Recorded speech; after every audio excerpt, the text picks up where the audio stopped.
swear to God. I swear to God, Ladies and gentlemen, I'm Tommy G. Boots on the ground in the most dangerous city in America, St. Louis, Missouri. Real D, you in here with that f***ing main For that shit said on live outside, I changed the meaning. Glock 34 came with Gen 5 slime, and it up Christina. Real deal, nigga. Main chop. He running post You buy this motherfucker right now, 4 stack. This is where it go down there, this side of town. Each year, I make a trip to the most dangerous city in America. Shit, you guys f***ing got your after-school projects here, huh? Yeah, after-school projects right here. On a quest to speak with local residents and try and understand what it's like growing up in such a wild place. I once again find myself in St. Louis, Missouri, which one news source says is the city with the highest homicide rate in the world outside of Mexico. Today, prosecutors charged a man with murder for killing someone execution style in downtown St. Louis. This morning, St. Louis police are trying to identify and find 5 teens. They are wanted for questioning in last weekend's mass shooting downtown. The weekend of violence raises concerns about downtown St. Louis. From 3 o'clock Saturday afternoon until 3 o'clock Sunday morning, there were 639 calls for service. Take a look at the video of armed young people leaving a downtown loft yesterday morning. Another man openly carrying a gun in the downtown area as well. He just glanced up at the helicopter, back around to the vehicle, which was on the run and on the move once again.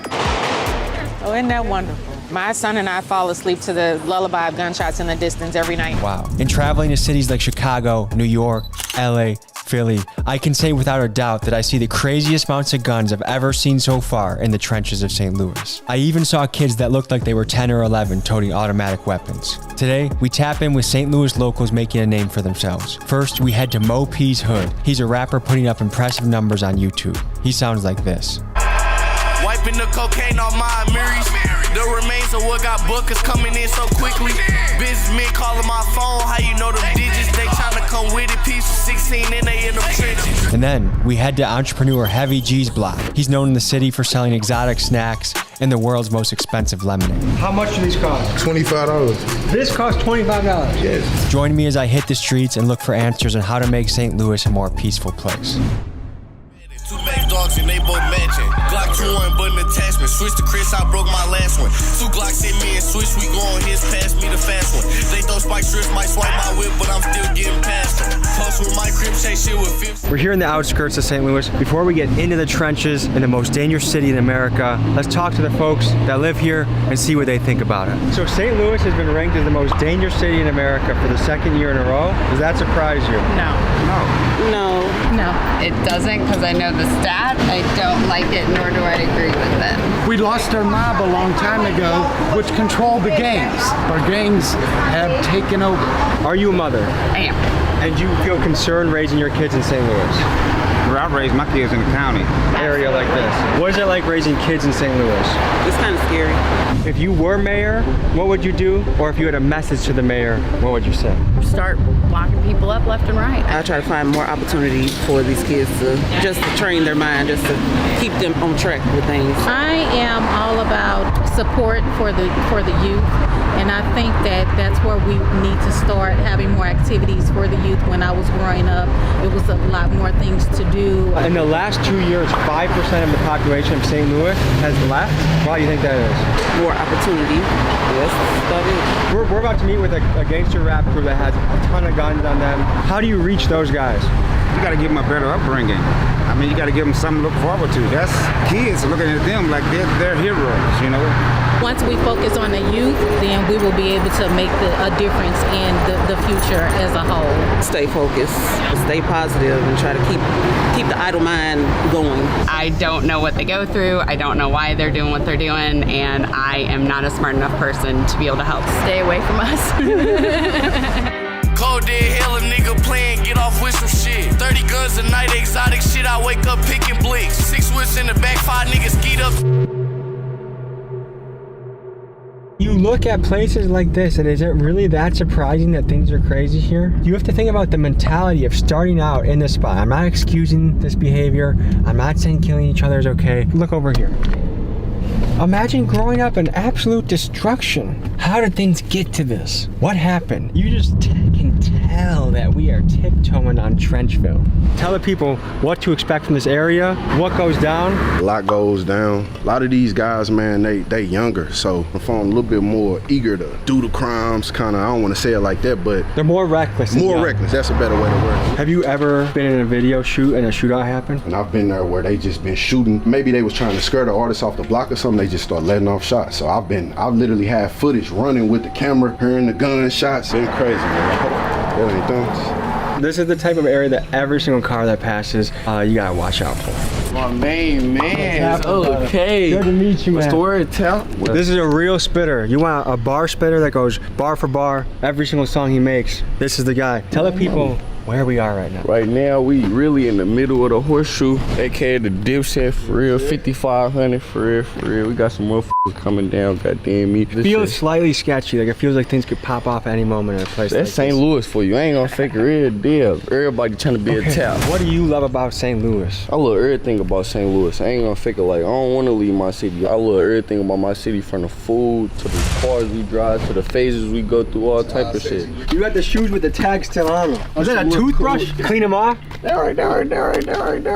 So what's the mission, what's the plan right now? Like, what are you trying to do in this city? Get signed for real, bring my city up out of here for real, be another Nelly. Like, I'm trying to be better than Drake. And when you blow up, what are your plans? So let's just say you got $10 million in the bank right now. What's your plan? 4-5 million going dead on my rap, and the other million I'm gonna get a gang some shit so they can have money cycling in. One really important thing as an American that we have a right to is the right to bear arms. How important is that in this city? Bro, I feel like at a very young age, bro, parents should be teaching their kids to how to use guns. Like, you should be able to, at any age, to teach your kid how to use a gun. Like, that's what they should be teaching in schools.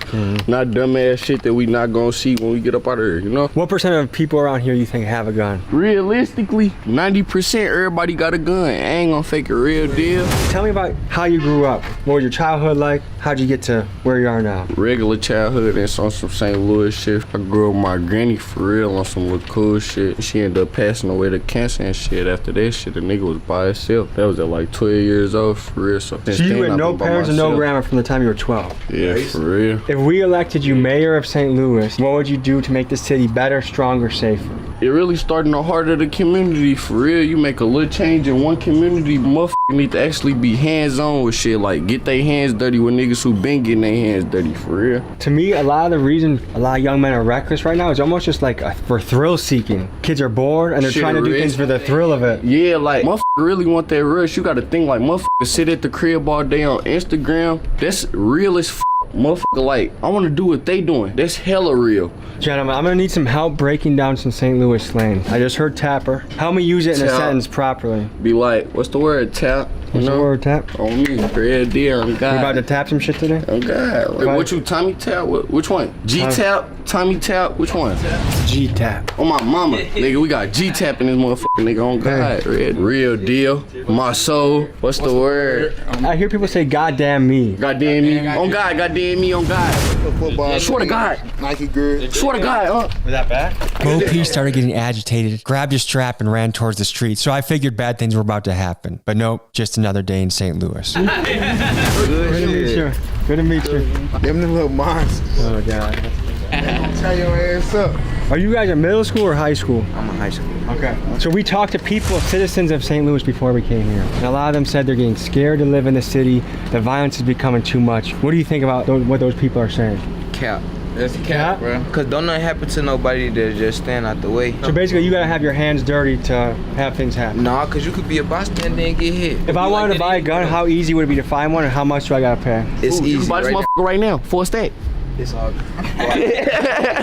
What's the average age a kid touches their first gun around here? Bro, I was hella young playing with guns, on God, bro. This generation, bro, like, me and my partners graduated. I ain't gonna fake it, like, all that other shit, that shit killed. Was graduating important to you? Damn right. I ain't gonna fake it. When my grandma passed away, like I told you, like, that was a big thing on my list. Like, I had to graduate. That we finna go to the little place where I shot out there. Come on, Tap. I got diamonds sitting on the west on ass. My bitch stay saying for I leave base, stay safe and she praying for me.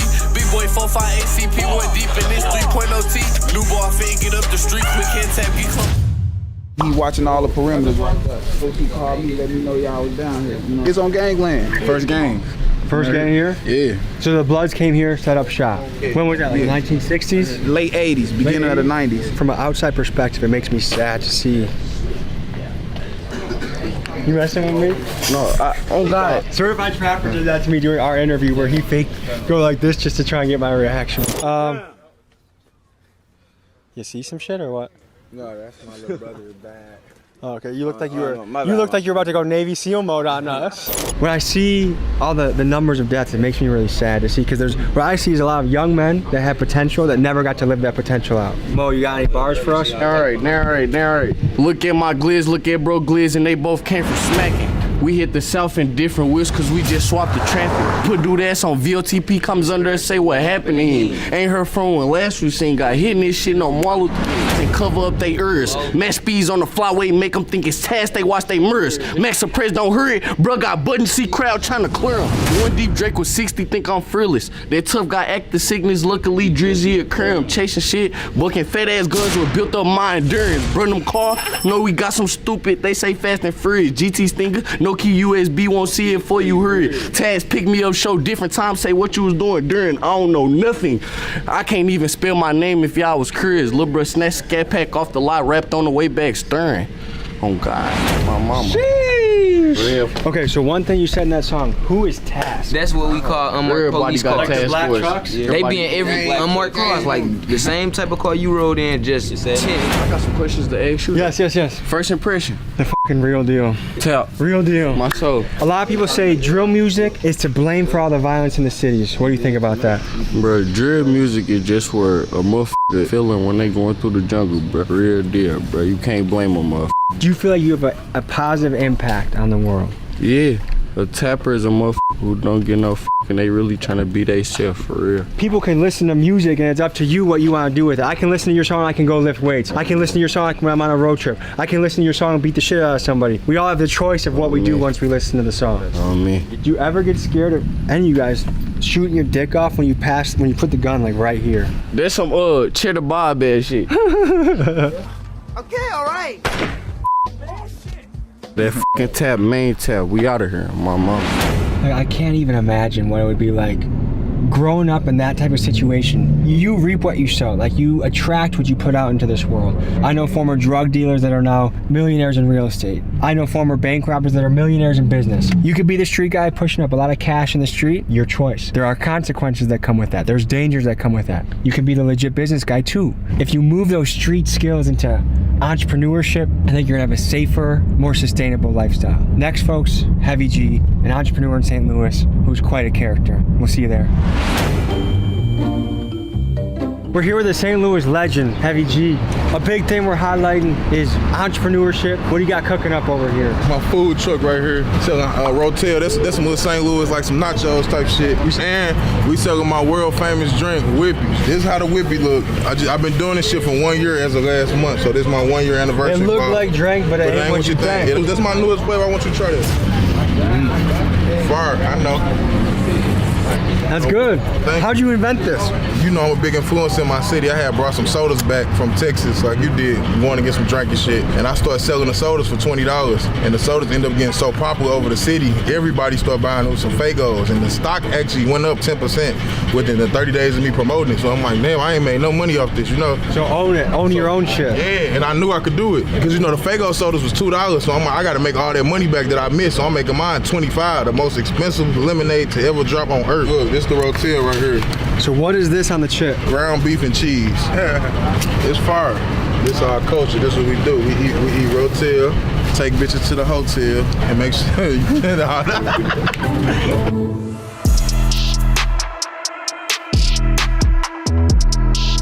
This the best exotic store in the Midwest. St. Louis, Missouri, the Midwest. I'm standing on it. This is the $5 snack table right here. This for the scrambles. You ain't got your bag all the way right. They got the Skittles without the shell.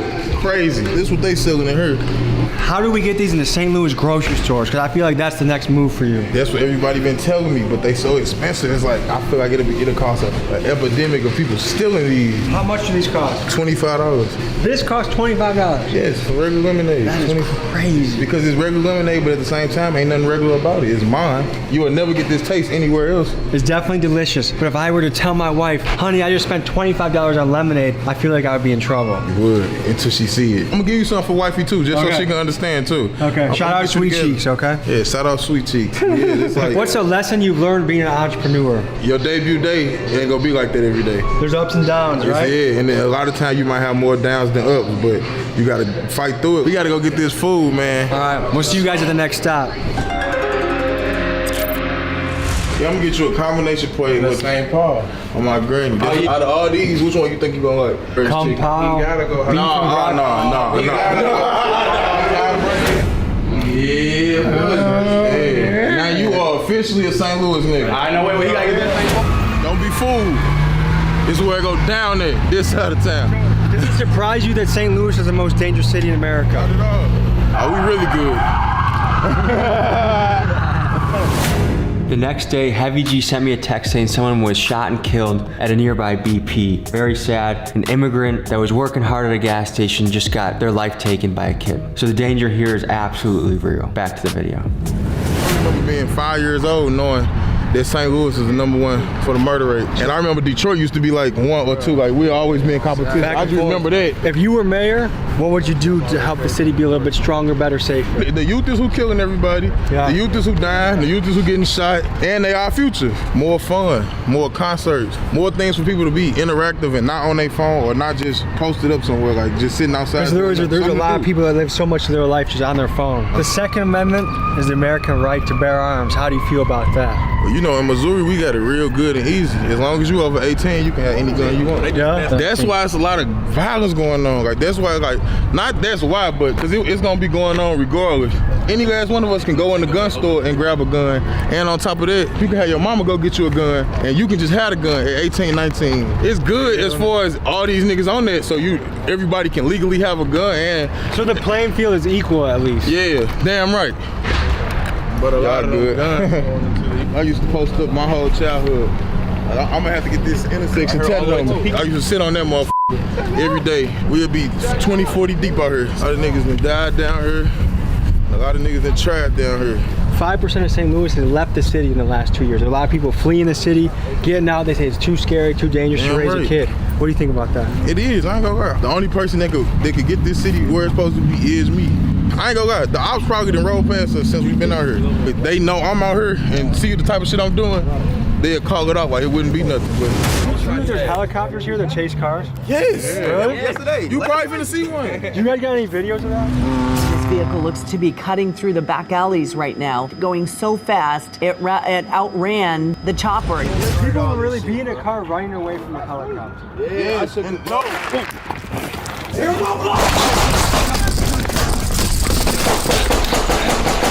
Did you get hit? Good news, I didn't get hit. Slide in your hand. Come on. Good. Hey, stop doing them, dog. You know I got PTSD. Motherfucker was chasing me one time, shooting at me.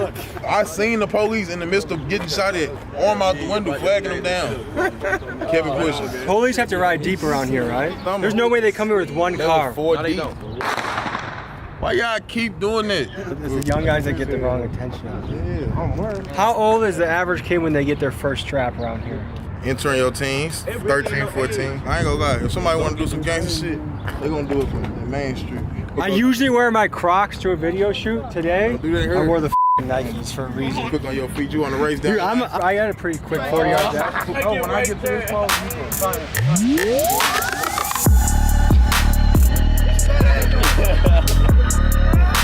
All right, folks, this was an adventure through St. Louis. Heavy G, any words you got for the people to keep them motivated, hustling, excited? Man, be yourself. You won't need no help. Stay true to you.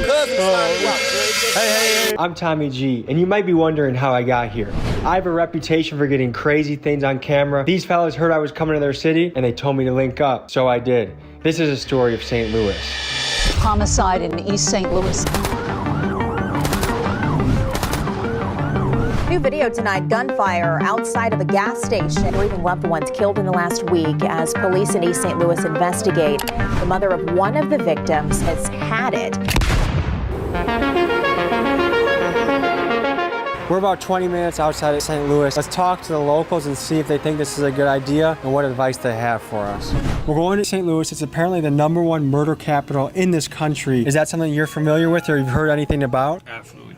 Yes, I have. Is that a place you ever go to? No, it's a place I avoid. Too scary? Oh, most definitely. I went there for last year's 4th of July. I swear, I heard gunshots everywhere more than I did fireworks. Really? Yeah. So if we're going to meet a gang strapper, do you think that's a good idea? I don't. For your safety and as a mom, stay away. We're doing a documentary on St. Louis. Is it crazy as people say it is? I will say that there's a lot of murders up there. Probably at least once a day, the bare minimum. Do you guys go in there strapped, or do you just stay out of certain neighborhoods, or what? Be able to run quick, really. I keep to myself. I don't look nowhere I shouldn't be looking. Because we're going to meet some gangster rappers. I would be careful who you interview and don't offend them. All right, here we go. Most dangerous city in America. Highest murder rate. Thought it's only fitting today that I rock my lawyer's merch. If you're a Milwaukee guy that's into some shenanigans, give him a call. He can probably help you out. All right, let's do it. You know where we are, Keegan? Mark Twain. What do you know about that? I thought that it was like the worst neighborhood, same thing. Oh yeah, baby. How you feeling, Tom? It's nice when you can pull up and at least be like, hey yo, like it's Daryl or it's fucking Terrence or Zachary. I don't know anyone, but we're pulling up and these guys are like, yeah, we're here. And then you beat them there to their own spot. It's like, what the Oh, that's I think that's them. Oh my gosh. What's up, fellas? How's it going, boss? Yeah, I can whatever y'all want. All right. Fellas, where are we at right now? Ruskin Ave. Yo, Ruskin Ave with it, man. Hey, anything you don't want in camera, just hide it. Just cause you never know who'll be watching this. Yeah. Oh shit, you guys fucking got your after school projects here, huh? Yeah, after school projects right here, big toys. No so tell us about this area. I'm a Milwaukee boy. I don't really know. Yeah, but look. Who is this? This is our people's family. You guys got the whole crew rolling in, huh? How would you describe this city? Man, this motherfucker gruesome. Goddamn me, this motherfucker real deal. Goddamn me, you can't play no games with these niggas out here. Goddamn me, look, check this out. Check this out. Your own cousin slime you out. Hell no, man. What the fuck, man? Don't point anything at him, okay? Don't point anything at him. Hey, what's the St. Louis slang? What's St. Louis lingo? What you trying to talk about? It depends on what you Anything. Say it's for ounces. Is this the most crazy area in St. Louis? Nah, this ain't the most crazy. This ain't the most crazy area in St. Louis. It ain't nowhere particular that's crazy. Goddamn, everywhere in St. Louis. You gotta have that. See, look, if you ain't got one, you gotta have two. If you gonna have a 9 or something like that, you gotta at least have 2 of them. What do you think the neighbors feel about this? Are neighbors scared to go outside? They think it's cool because they feel like they well protected type shit. They rather have some guns over here than not have no guns over here. So I guess what's a day-to-day in your life, guys? What does it look like? We just live every day another dollar. Another day, another dollar. Young. In California, there's like they got Bloods and Crips, but like in Milwaukee, there's a lot of different groups. What is it like in St. Louis? Like a lot of different gangs in St. Louis. We got our own shit. Motherfuckers make their own shit. So what do you guys spend your time doing in the summer? Yeah, we out here getting money, shooting videos, fucking hoes. I just got on somebody's ass last night, if you want to be honest, cuz. I ain't trying to get too fed on this bitch, cuz. No. Hey, so what's the vision? What do you see the future looking like? Man, I see the future. I'm taking over this bitch. I'm gonna be the king of this bitch, man. You gonna see me everywhere. So you guys can just chill outside like this and not worry about it? I'm not worried about shit. Nigga know not to play with me, nigga know not to come through here bouncing his ass. I know what Bo's gonna do today. I'm gonna do a flip 007, come out the cut. You know what it is out here. You just know what it is.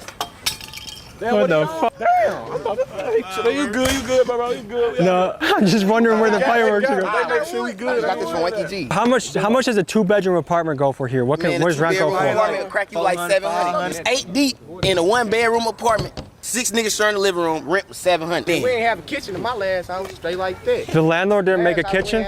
We had no bedroom. Ruined the kitchen. You know those guys? Hey. This is part of the crew too? Nah.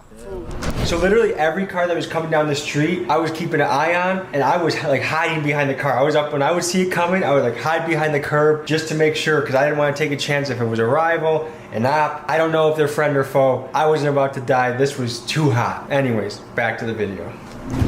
They just some passerbys. They better be some passerbys. Are you good? I'm getting married in October. I got a sweet cheeks to go home to, you know what I mean? How many kids? I'm gonna make kids pretty soon. How many you want? Probably 2 or 3. Give me 2 twins. I'll be There go that order, man. They just freed that order. Yeah. They just freed that order. The police on our ass. The Police will roll up when they see this shit. They don't come around here. How old are you guys? 19. I just turned 19. Okay, so when you turn 25, what do you want to be happening in your life? We gonna be rich by this year or the end of this year. I'm hitting the heights, real heights. Big heights. We ain't rich. If we ain't rich off this music shit, then we gonna hit a whole lot of heights. I mean, we ain't broke out here or nothing though. Big photo right there. I take like 2 puffs, I'm done. I go for a jog, I read a book, I'm out. Damn. I smoke 13 woods a day. What? If you guys were mayor of St. Louis, what would you do? I'll put more jobs in this bitch. Goddamn it. Nigga like me can't just walk around and get no motherfucking job, goddamn me. Why not? Look at me be like, oh, this nigga stealing, goddamn me. This nigga probably gonna steal something, goddamn me. Dang, what's this shit out here? So no neighbor gets worried about this and they're like, hey, this looks a little sketchy? Slap. Ain't nobody gonna come on this part. Wow. Can I smell it? Good stuff. You guys have good stuff? You're going on a date. What do you do for your first date? What do you take her out and do? And I ain't gonna lie. I'm just trying to fuck. We ain't got nothing. We ain't going on no dates. Not in St. Louis. Don't do it. Sucking dicks, going to the next click. Do you guys want to get married one day? No. No? Why not? Fuck marriage. Why you? I want to have hella baby mamas. I ain't gonna lie. You want to have hella baby mamas? Hella something. You guys gotta DM me some music videos so I can check them out and I can link them. FN57 hit hard, real Houdini like them. In this wood, damn them taste me good. These guys are seriously good rappers. Their music videos are captivating. I hope music is something they chase. Their links are in my description. Go blow them up. Comment Gorilla Gang. Thank you. GT4 and I sleep up. Hey, do this. The lingo. You gotta show the camera. Dookie. So these kids told me that was just St. Louis lingo. Everyone in St. Louis does that. I get some messages afterwards that this is being shown on blogs in St. Louis, and then I'm actually dissing like some of the biggest gangster rappers in the city, like 30 Deep Grimy. So my apologies, sir. I'm neutral. I'm just trying to hear someone's story. I wasn't trying to diss anybody. So back to the story. Aren't you guys playing sports? Yeah. Nah, we ain't. I mean, yeah, we all good basketball players. I play football. We all good basketball. Good shooters. Good we elite spinners. We elite shooters. I got all sharpshooters on my team. Man, I play tight end. Goddamn me. I'm a running back. I run shit down. Come here. Easy. I run them routes. I just get through there, get through the gaps and get through there, bounce through there real quick. You know what I'm saying? So y'all probably did start the kill boy shit, but I can't say though, like in St. Louis though, we got the fucking wheel. Like everybody down here got their wheel. So like I don't know if y'all can fuck with us. What do you guys? What is your message to America? Like if all of America played this in their TVs. Real shit, cuz. Just be ourselves. Hold on, wait. Be ourselves. Be some real niggas. Don't never be lazy. Get off y'all ass and go get to that bag daily, nigga. Has anyone got bars they want to spit? I keep jumping out my sleep. Now I can't think the fuck I'm dreaming for. Told the gang the only thing we dreaming about is figure 4. Keep saying my little cousin, but he is the fuck you thinking, ho. They thought I was jammed up, but I'm eating T4 eating, ho. Flying in them straight A boxes. She task force, I'm leaving go. She said I'm her only love. You think I believe that, ho? 5.7, my best friend, the only thing I'm keeping close. Caught my case off getting it in, and lately I've been peeping ghosts. TG said he got me on his granny. That's the words he spoke. But what would I be if I was sitting there waiting on this boat? Tried to fake my uncle till he read my charges, then I choke. Mama trying her best to hope her best, but that's just how it go. That's a career you gotta chase, man. I'm chasing that shit daily. That's niggas good. I swipe phones, T4. Do you have a link to that song? Nah, that's me. I got all other shit on the Even with my niggas locked up, that ain't changed shit, but they close. We on politic with bitch niggas, a pillow, talk to hoes. Smoking on Vito today, smoking on Vito today. Back we check, we smoking on Vito today, smoking on Vito today. So do you guys feel like this country's going in a good direction? Do you guys feel proud to be Americans? Yeah, I'm proud to be American, goddamn. I don't even know about politics. Personally, I'm proud to be American, goddamn me. I'm proud to be in my country and shit. I know if I was the president, should be a whole lot different on my mama. Like, would you guys fuck with Trump or Biden or none of them? I fuck with Trump. You guys like Trump? Even though the media was doing more than Biden. Even though the media was trying to do all that other shit. Trump was on some real shit. I vote for Trump. Nigga, our gas was $3 with Trump. Nigga, now shit $6 and shit. Have you guys ever witnessed a violent encounter, like anything crazy? I straight seen somebody get shot in their fucking face, like head. How young were you when you first saw something violent? First time I seen something violent, I seen a nigga get shot when I was 11. I always seen a nigga get shot. And how did that affect you? I seen a bitch get stabbed hella close, like, that motherfucker like, How did that affect you? I don't know. It just made me like, I don't know. Used to it. I can say that. That kind of hardened your heart a little bit? Yeah, all gangsta hard shit to the side. It just make you used to it, girl. I don't know. Is a goofy a good thing or a bad thing? It's a bad thing. Because when I grew up, if someone was being goofy, they were being like silly or funny. Like they have some op-ed shit, they have some other shit. Let's just say if you guys just got $10 million deposited in your account, what would you do with it? I ain't gonna lie, I'm breaking the hood off. Like I'm breaking my game. I'm a team player, so everybody gonna eat. I'm gonna give my mama majority of my paper, but like not all of them. I'm gonna give her a good like $4 million, and then I'm gonna be cool with the 6. You know what I'm saying? Then put my gang on, buy some poppy and shit. Free D, man. Free K You know what the fuck going on, man? Yeah, free Mooka G, man. Free K slugs. If you got elected president tomorrow, what was the first thing you would do? Free the gang. Free all my members. I'll kill all the ops. I ain't gonna lie. Free all the members. What would you do for the country? I lock all them niggas up, them white boy that be shooting them schools up and shit, they been letting go and all that. They gotta go. They under the ball. Under the ball. So school shooters, lock them up. They gotta go forever. No, ain't no saying no daylight, no none of that. You eat once a day. You eat once a day. You don't eat it all, nigga. You shooting up schools. What would you change about the city? The city, one thing you can't change shit about the city. You want a blick? You want a blick? No, I don't. Is there any positive message you guys can part ways with? Like, what's something positive you can say? I think there's a lot of people that want you guys to win. There's a lot of people that want success for the city. You know what I mean? And I appreciate that. I appreciate that love and support from our fans, goddamn me, and our lovers and our supporters. Because truly, what I want to see is every city on the up and up. What do you want your legacy to be? I want motherfuckers to talk about me for years and years. What do they want? What do you want them to say about you? How I put everybody on, how I put the whole city on, how I just put motherfuckers on. I'm gonna be that nigga like Nelly, but I'm gonna be like, hurt look good, you hurting out here, you riding a bike, here go 10,000. I get out here, get on your feet, you know what I'm saying? I'm gonna be like that. If you ain't getting money out here, what the fuck is you living for? What is you doing out here? Everybody got the same 24 hours. You just gotta use You just gotta use that motherfucker wisely. I'm Ain't gonna look me up on YouTube. So I went out Wanky there. G, nigga. Wanky G. All right, fellas. That's a wrap. St. Louis is the real deal. I mean, unquestionably. Free the gang, nigga, RIP the gang, nigga. Fuck all the goofies, nigga. We catch the goofies again. We gonna put their ass in the graveyard. We gonna dig them up and then re-dig them, nigga. We gonna dig them up and shoot this clip in 2 seconds. We gonna dig them up and re-dig them, nigga. I wish you guys the best, okay? Hey, call me G out. Is this a St. Louis thing or your guys' crew thing? This is St. Louis. Okay. Everybody in St. Louis. See, they told me wrong. Holy motherfucking shit. I don't know how many of these videos I can continue to do because I don't want to show the worst of society. I also want to show positive shit. My intention is to try and come and get positivity out of things, but also, I guess when you're in the trenches this bad, you just think a certain way. I'm gonna have a lot of guys in my DMs hitting me up to come to their city, and I'm happy to, but I also want to cover positive things, like, cause it makes, like, part of me gets what these young guys are doing, but it also makes me a little bit sad. It actually makes me really sad because if my little brother was doing that or my son was doing that, I'd be really scared for them. I know that if I grew up here, like, what are the odds I would be in that crew? I don't know, probably pretty high. So a lot of people are gonna be hitting me up. I wanna cover everyone from the Amish to the hoods to like people that live in underground tunnels. Like, I don't care who you are. If you live in a way that's very different, I want to cover you. What I do know about tough neighborhoods is just tough people. There's a lot of beauty in tough places. Check out the merch. Big Dog's Gotta Eat hats and shirts. Link is in the description. They're gonna sell out fast, so get yours. I send a written note with every single package in the mail. It's important for me to connect with you guys, and I really appreciate you guys supporting the channel. That's huge. Like, to be able to make this something that I can do as a career is unbelievable. I'm driving to Arkansas right now. Peace. It's 6 a.m. in Arkansas. We're heading all the way back to Milwaukee today, but first we're stopping in St. Louis to cover a positive story because I didn't like just leaving the video on that note, ending like that. I want something a little bit more positive, inspirational for the youth watching. We're gonna go interview a fighter. Let's hit the road. We have a long journey today, boy. Pleasure to meet you, man. First of all, whoa, look at these pythons right here, man. We're here with Daryl Cobb, Daryl Devastate Cobb. I'm guessing you have hands that are mean, right? They pretty. Fight cage. Daryl Cobb had the cage around 2 hours ago. It was.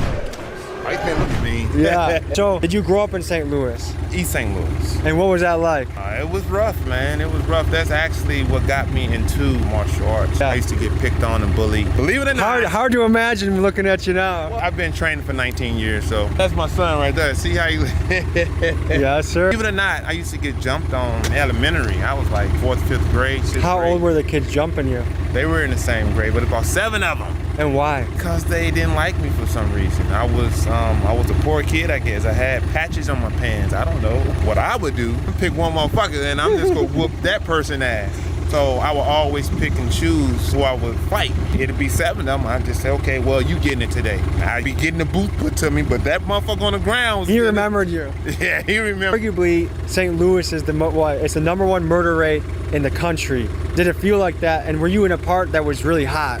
Well, hell yeah, man. Just put like this. Age 14, I was carrying pistols. It's because you had to survive? I had to, yeah. It was guys like carrying guns in the school. But it was one school called King where the teachers would fight students would fight teachers. They have knives. That sounds like a Jerry Springer episode. I'm trying to tell you, man. They were smoking cigarettes and shit with the teachers, man. It was crazy like that. They called it Friday fights. And somebody would be sure to go to the hospital every Friday. So we did a documentary on the Kia Boys of Milwaukee. Have you ever heard of those guys? Sound familiar. They're teenage car thieves. And one of the older guys in the neighborhood was like, a lot of these kids, they're not bad kids, but they're just followers. So it seems like there's a lot of peer pressure when you're in that middle school to high school range. That's where there's a fork in the road. Definitely, man. Tell me about that. Well, when I was in high school, I was definitely influenced by the people what I call from the hood. My partner, man, like I grew up with him. He was one of my little homies. He was a dangerous little dude, and he ended up getting killed in front of the store he bought. I think another thing that people don't take in consideration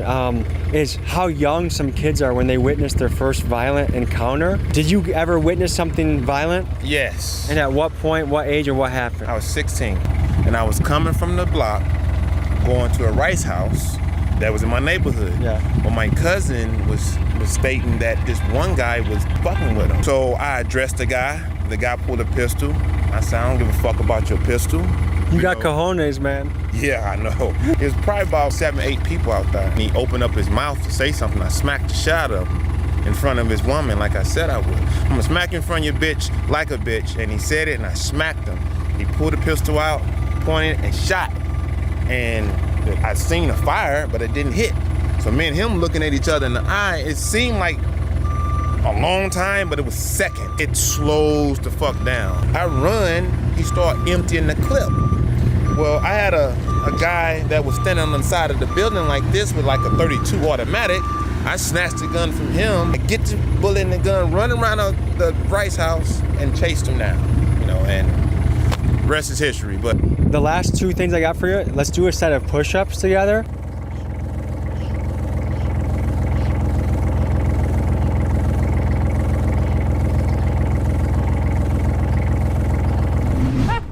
Appreciate you, brother. Breath from all the push-ups. Well, I really appreciate you coming out. Everybody that's out there, you don't have to choose anything that's going to draw you to a position where you'll be in jail or dead. That's not the way. It's not the way at all.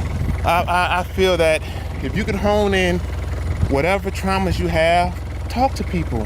Talk to somebody you trust. Talk to somebody that that has your best interest. Being vulnerable is important for our growth. It is, man. It is. Because your friends can basically be your therapist if you are open enough with them and you trust them enough. That's right. That's right. So that's what I do, and that's what's has gotten me to where I'm at right now. You guys have the power, especially young people out there. You have the power to change your city, change your family, change the nation.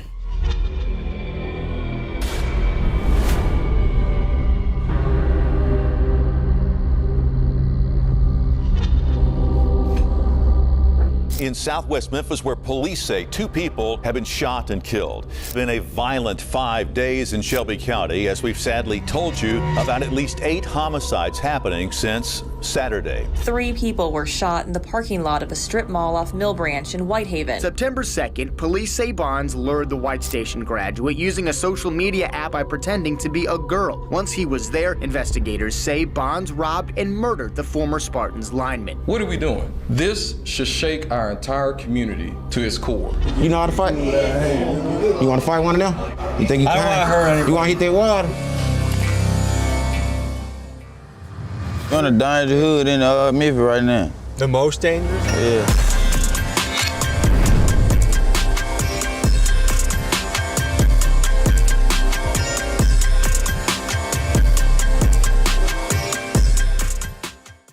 Every year, we take the treacherous journey to document the most dangerous city in America. This year, Memphis, Tennessee holds the title as the most unsafe place in the country. It's a place where some people act like they are Grand Theft Auto characters, and perhaps no story better highlights the violence of Memphis than that of Ezekiel Kelly, the 17-year-old kid who went live on Facebook and proceeded to record himself on a shooting rampage.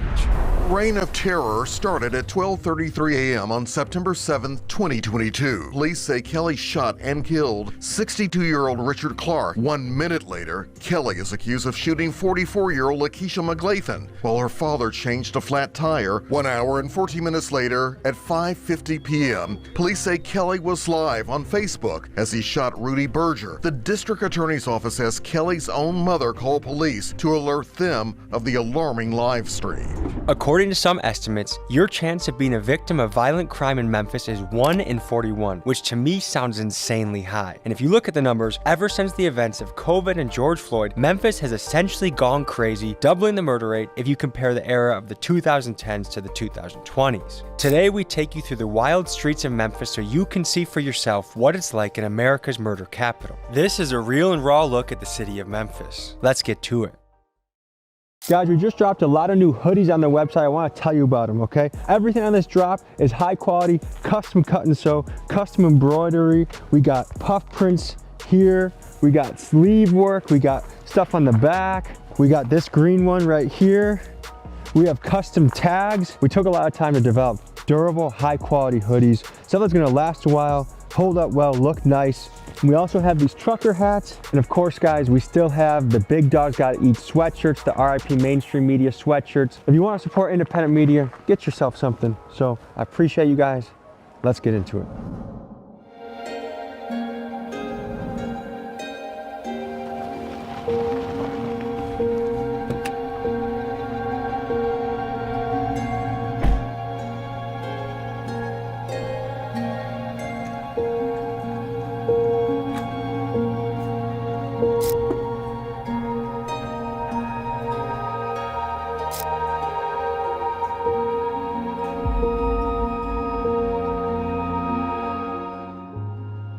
What is it like being a funeral director in the most dangerous city in America?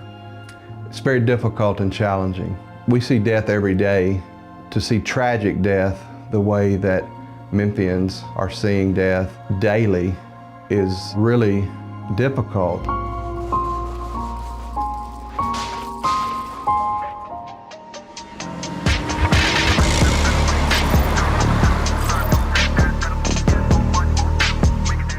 Memphis has a really encompassing camera system. Everywhere you go, you see these blue cameras.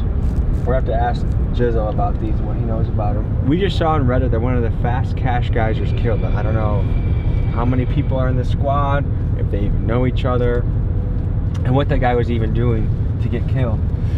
But it's definitely concerning. Jizzel, that's us in the Chevy. You see us? Okay, let's come out there. Hey, Huncho. We just...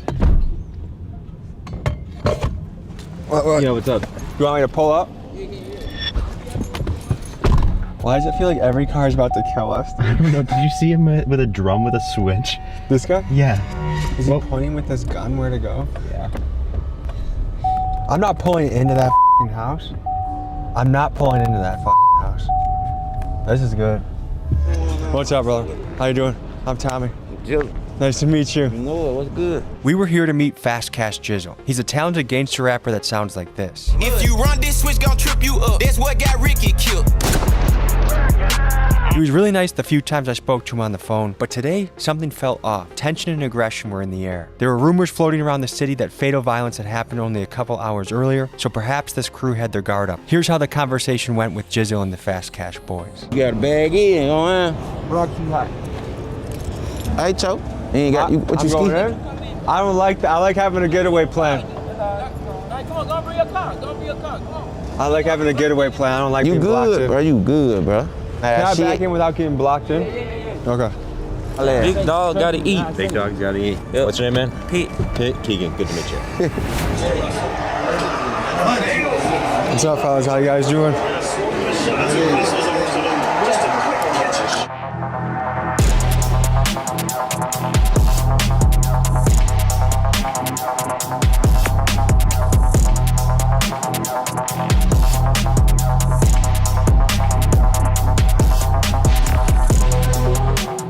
Memphis seems like a treacherous place.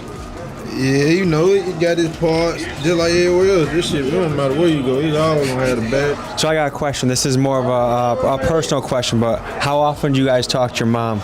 Every day. You see her in person or call her? In person and call her. How important is your mom to you? Shit, that's super important. She made me, goddamn. But still, it don't matter how busy you gotta check in with your people. You the ones who really love you. If I were to say, like, the 13, 14, 15-year-old kids are the most reckless. Reckless. I don't know about reckless. They just misunderstood. I wouldn't say reckless. They just misunderstood. Good to see you.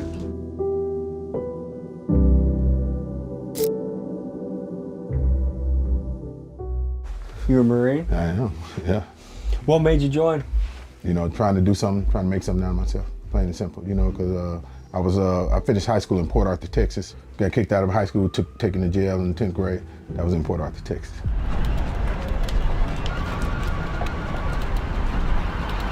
So you are the district attorney. Yes. In the most dangerous city in America. What is that like? It is definitely challenging, but I will say this, there is some bright news on the horizon, because starting in the last quarter of 2023, crime has started to come down.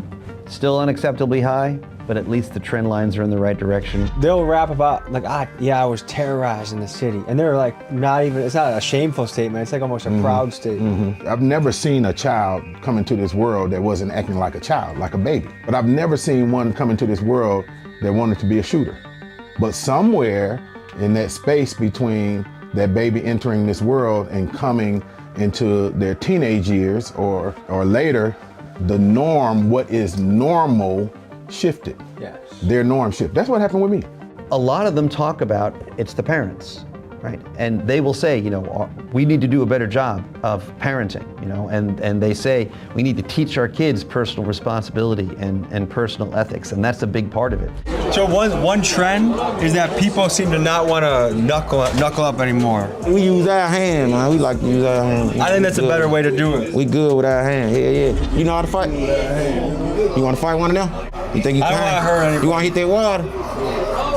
I've done a cage fight before. Hit that water, man. Go on, hit that water. Go on. You want to get in there? The wall always wins. The water. You finna hit that water. He said he hit the cage. From an outsider, like if I tell somebody I'm going to Memphis, they feel like I'm just gonna automatically die. Damn. I'm not kidding you. But do you guys feel like it's risky? Like do you feel like you have to roll around a certain way? We were born here, so this shit just feel like waking up, putting our pants on. You straight, you stamp. It murder ain't God, man. That's how we get down in the murder 8 in Memphis. Man, you know what's going on, man. They call us the murder 8. Tap in. I'm the murder 8 God. You're murder 8 boy, man. You know what's going on. Motion, no commotion, man. Motion boy. What the fuck, dude? How many dudes are in that house? Dude, there were like 40 dudes there. Yeah, our first taste in Memphis is kind of what I expected. There's a lot of people, I guess I can't say too much, but a lot of people doing sketchy things in the background. I wasn't sure what Jizzel and his crew were going through that night, but I have to say it was a bit stressful at the house. Every car that passed felt like a drive-by shooting was about to happen. But I was only there very briefly. The people that live there every single day, the reality is they have a lot of stress on their shoulders, and it's no surprise that Memphis is ranked as one of the most stressful places in the country. How do you walk the line between not contributing towards mass incarceration, but then also getting certified threats off the street? Nationally, and in Tennessee, and in Shelby County, for the last several decades, we had gone on a mass incarceration binge. What I want to do is refocus on the violent crime and the repeat offenders, but we've got to temper it. We've got to do both stick and carrot, right? So on the carrot side, another initiative that we started that I'm really excited about is something we're calling meaningful supervision. We are folding in rehabilitative interventions into our plea deals. Someone may get probation, but it's not going to be just probation. It's going to be get your GED, or substance abuse counseling, or mental health treatment if that's indicated, or at least job training, job placement, maintain gainful employment for a certain period of time, that kind of thing. And the quicker they do those things, the more open we will be to a motion to reduce their level of supervision or to end their probation. All right, folks, day 2 in Memphis. We have the proper lunch here, the glizzies. Keegan already had one. Yeah. How is it? It was pretty good. Yes, last night was sketchy, but we're excited for some new opportunity here. We're showing up to a guy named Big Scat who has movement in the area. Apparently he brings a lot of people out when he shoots his music videos, which is what we're gonna go see. He said, pull up, let's eat, and let's go. What can you tell us about Memphis? In this area, it's real friendly, you know. Southern hospitality? Yep, Southern hospitality. Some queens are in the area, I can tell. Period. Some people say this is the most dangerous city in America. No, it's what you make of it in what area. But you still have to be careful. Any area, wherever area you have to be careful. Any other final thoughts? No, just be safe. Man, they cool people. You know what I'm saying? Shows a lot of love. Now I can honestly say I love the Tennessee Southern hospitality. People here, for the most part, have been very nice, welcoming us in, and it's like a nice, charming feel Tennessee has. So I like it. Let's head to the block and meet Big Scat. What's up, fellas? How you guys doing? Tommy. What's going on? I'm scared. Nice to meet you. What do we got going on today? Man, I'm finna shoot a video too though. I had a cameraman pulling up. While you doing this, we gonna shoot a video too at the same time. That'd be good. Can we say where we're at right now? Yeah, we in South Memphis right here. Okay, is it just me or when random cars start speeding by, do you guys get a little bit of spidey senses like what's going on? Yeah, for sure. You got to. You know, you're in a danger hood in Memphis right now. The most dangerous? Yeah, the most dangerous hood. It just look good now. They remodel it. You see that? They look like. So is that Section 8 right there? It look like that though. This a band that like we used to get our haircut out here when we was a kid. Why do they call you Big Scat? Drifting Scat Packs and shit. He a driver. This what nigga used to get that haircut at. We ain't gonna be in this thing, motherfucker. You be in here all day. You like get 12. Like we'll be in this motherfucker out here. 3 to 12. He got 20 motherfuckers in there. One barber cutting hair. How long ago was that? They probably I say like 3 years ago. You know, I just got out, just did 3 years. Good to meet you. That one of the hardest video niggas in the motherfucking city, man. One of the main ones, FTY. Anything regarding the city, you just saw my shit. FTY, man, the biggest. You did Shot a Flow. Shot a Flow, 1, 2, 3, Bird Boy, Free Young Boy. I did all those. Whoa, is that Baked Bizzle? Yeah, that's Baked right there. I knew it. What's up, Baked Bizzle? Baked Bizzle. Let's get a zoom in on this. That is some hardware you don't find at the store. Baguettes in the junk, you know how we probably.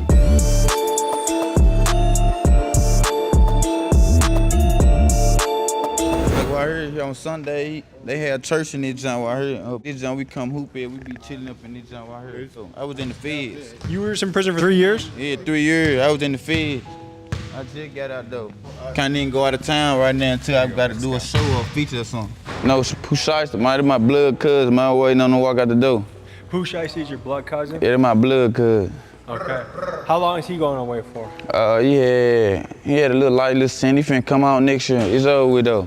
So you see guys in the game, let's just say Dirk as an example, guys that have made it wildly successful in rap but still can't get out of the street. They still have those ties that can put them away. What do you think about that? Yeah, see, that was hard. See, I see what's up with Lil Dirk, you hear me? His friend wearing a wire. This crazy shit you do, you gotta watch these niggas though. With so much snitching happening in the rap world right now, I wanted to learn more about confidential informants and the incentives they have to snitch. So I spoke to Brian Owens, a guy who Memphis PD tried to turn into an informant, but he stood on business. Here's what he had to say. What do you think about the practice of turning people into confidential informants? Oh, I hate it. So to become a confidential informant, you either get arrested and they get a charge, they get a minor charge. So my confidential informant got caught with a needle, and then she flipped on me and made me look like a dope dealer. And that's how she had to get at least 3 people like me for her charges to get thrown out. The other way is here in Memphis, you sit there and you watch people and you actually get paid out. So the way you get paid out is every time the place gets raided, there's so much drugs that are found, right? So you get a cut, a percentage of whatever the drugs are worth. If there's vehicles that are confiscated, you get a percentage of their vehicles. Guns that are confiscated, you get a percentage of that. But what you really get paid out is if they find cash. That's where your highest percentage of payout is. People are trying to survive however they can survive. And surviving means not doing jail time, like, I understand, I get it. What's the advantage of being a confidential informant? How much time is typically reduced from their sentence? The cases are thrown out. So it is a get out of jail free card? It's a get out of jail free card. You know they call me Big Scat, man. We still spin our block, shit don't stop. Call the Brad got shot, brrr. know them switches go fast. You gotta say it for me. The brr. I can't make a switch noise. I haven't really practiced. You gotta say. Yeah, you see how fast it is? That's fast. Yeah, how fast you get hit up. Is that free nuke? Yeah, man, free nuke, man. Free nuke Bizzle, man. Like nuke as a nuclear bomb? Yeah, like nuke, yeah. Like he's gonna nuke your spot? Yeah, he gonna nuke your shit. I'm gonna nuke your shit too about it. Freedom members, the fast Trade. Shit, you just gotta watch out for them boys. You know, they hot, they already, I don't know, I don't know what type of shit the police be on around this time. I told you in the danger in the city right now. Have you heard about the Scorpion unit? Yeah, I heard about them. They're no longer in business? I don't think so. They cancel them. The Scorpion unit. Them the boy that supposed to beat somebody up or something? Yeah, they beat the hell out of somebody. Actually killed the guy. Tell me about the Scorpion unit and the disbanding thereof of it. So the Scorpion unit was one of these, specialized units that was going to be doing roving patrols in certain neighborhoods and was, encouraged to be very, very aggressive. And there have been instances around the country where these specialized units have led to abuses.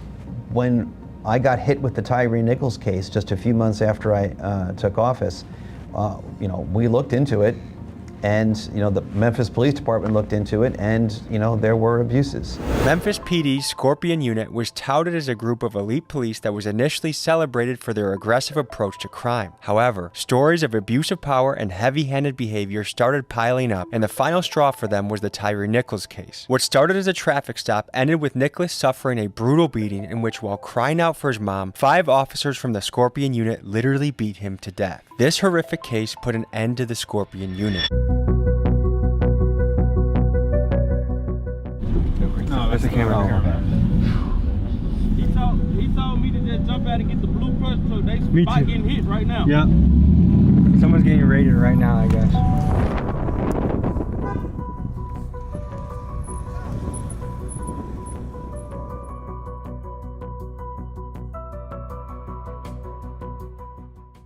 You the film? We're news. Shooting a music video and something like that? No, we're news. What? We're news. Oh, okay, that's fine. A permit though? Yeah. Brother, come on. He said we need a permit to be out here? What do you need a permit to breathe air to be alive too, dude? What the fuck is that? He just says we need a permit to live out here. Okay.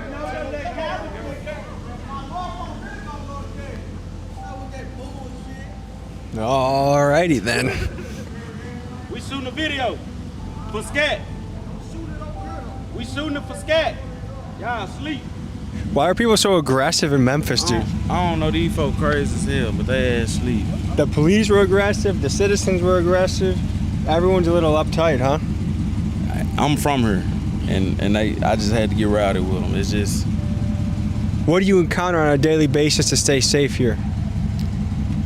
To stay safe, or what do I encounter as far as how dangerous the city is? Because it's never really safe. I mean, like, an example, like just a month ago, I was at a video shoot and a shootout occurred. Nothing lasts forever, now my heart is bleeding.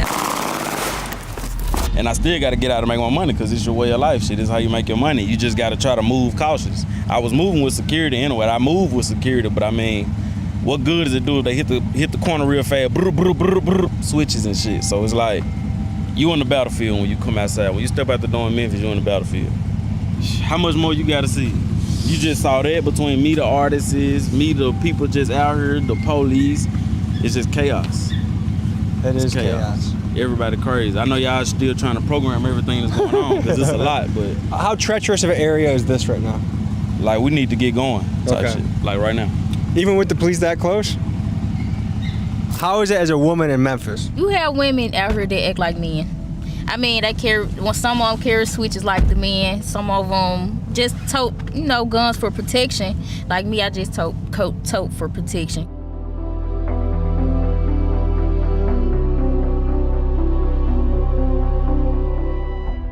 People think, oh, if the city's really dangerous, that violence just happens to you. And when you're in places like this, random violence is increased, but overall, it's the guys like this that are choosing to be in the streets that are gonna be the victims of it. It's not just some random grandma. That's a very rare case to be an innocent bystander of this violence.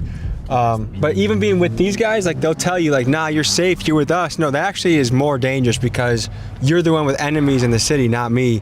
And so being around you is actually, we become an unintended target. So I guess we're at some sort of barber shop right here. What's up, brother? You ever do a mullet before? Nah. Dude, if I grow this out long enough, I bet you could give me a good mullet. A mullet? A mullet. Oh, the one in the back, like a shad. Yeah, I can do a shad. Yeah. Sure. Please come here for a second. What's your haircut called? A shad. We call it motherfucking Gucci in Memphis, you hear me?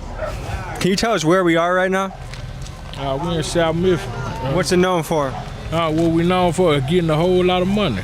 Okay, how is it being a mom raising kids in Memphis? It could be hard, depending on what, like the, the area and who your kids surround themselves around. Okay, so how old are your kids? My son 15 and my daughter 8. Okay, so your son's starting to enter that zone of one route or another. Yeah. How do you encounter that as a parent? Well, I've been talking. At first, I was getting on. I try to talk to him more, so he could be open with me more, so he won't run to the streets to look for it. Be at home with it, because it can't get wild.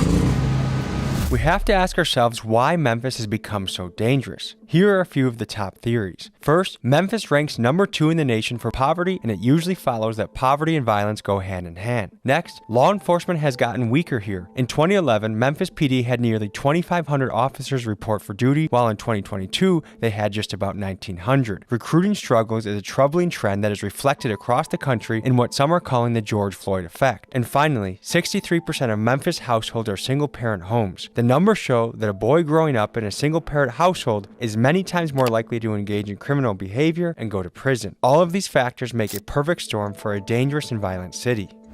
Well, it seems like right now, culturally, for a young man in an area like this, everything is glorified. To do all that crazy shit is glorified. It really is, but that's why I'm trying to get somewhere better.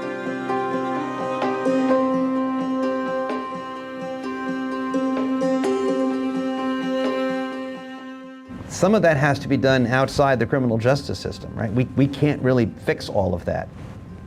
So, to give you an example, we're working with the school system to address chronic truancy.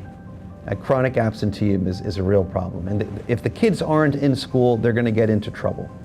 And so we do these monthly call-ins where we call in the parents and the kids of the real chronic absentee cases. And, we kind of use a carrot and stick approach. In the extreme cases, the parents can be prosecuted. What emphasis do you place on family structure for some of the outcomes we're seeing today? Family structure is vitally important. I would love, in the dream world, for everyone to have an opportunity at a 2-parent household, right? Or just 2-parent involvement. So what is it? We have that sweet, cuddly baby that you just want to hold and nourish. And then a few years later, 14, 15 years later, they're on the street with a gun, skipping school, wearing shiesty masks and causing havoc in their community. What happened? What is going on with these kids? Well, somebody stopped holding and cuddling them. And they were left unprotected, right? And think about it, right? Knowledge exploration, you get it from other fellow gang members who also have been through the ACEs, through the traumas of adverse childhood experiences. And nobody has intervened and cut off the root of those seeds. How do you feel just as a person being alive right now? And I feel great being alive. I've been through so much, you hear me? When I just got out of jail, I changed the whole lot. Before I went to jail, I was really a beast. I was terrorizing a lot of, But now, I'm calm down on the murder shit, trying to get rid of take care of my family, my homeboy. So you were on demon time before? Yeah, I was on demon time for sure. What was that like? That was rough, I ain't never got, we were doing all the punishing, It feels like it would feel shitty being on demon time. Like you wouldn't feel that good as a person. Like your heart wouldn't feel that good. It feel good to me. Like I tried the whole lot. This time when I just got out of jail, trying to get rich, get rich, take care of my homeboy and my family. So how often do you have to keep in touch with the PO? She like once a month. Like once a month. Every second time of the second week of the every month. Is there any habits you've changed or life schedule you've changed since you've got out on parole? Yeah, since I got out, I've been focused on strictly music. So in Memphis, I feel a little bit of an aggressive vibe, and I kind of feel that a little bit from you. Like you have a kind of an aggressive vibe to you. Do you feel that? Yeah, I be having kind of aggressive. Yeah, I be dupe. You know what I mean? I get mad real fast, so. Do you feel like you need to be aggressive just to survive in the streets here? Yeah, around here, shit, you just gotta be how you be around here. They dangerous around here. How often do you talk to your mom? I live with my mom. I talk to her every day. She just called me, talking about the police hot over there. Don't go over there right now. Do you have a good relationship with your mom? Yeah, they're my first lady. I love her a lot. I got something for you. So I know you just got out, so I brought a little gift for you, okay? Yeah. Use this wisely, okay? You know what that is? Nah. H-word pass. Open it up. That's a gold ticket for you to say honky whenever you want. Hey, H-pass is available at TommyGMcGee.com. If you want to give one to your relative, your friend, you can say the word. I know you want to say it. You're like, huh, huh, huh. Now you can say honky. You like honky. Hey, welcome to the club. You got it for life, okay? Send them up for sure. Appreciate you, brother.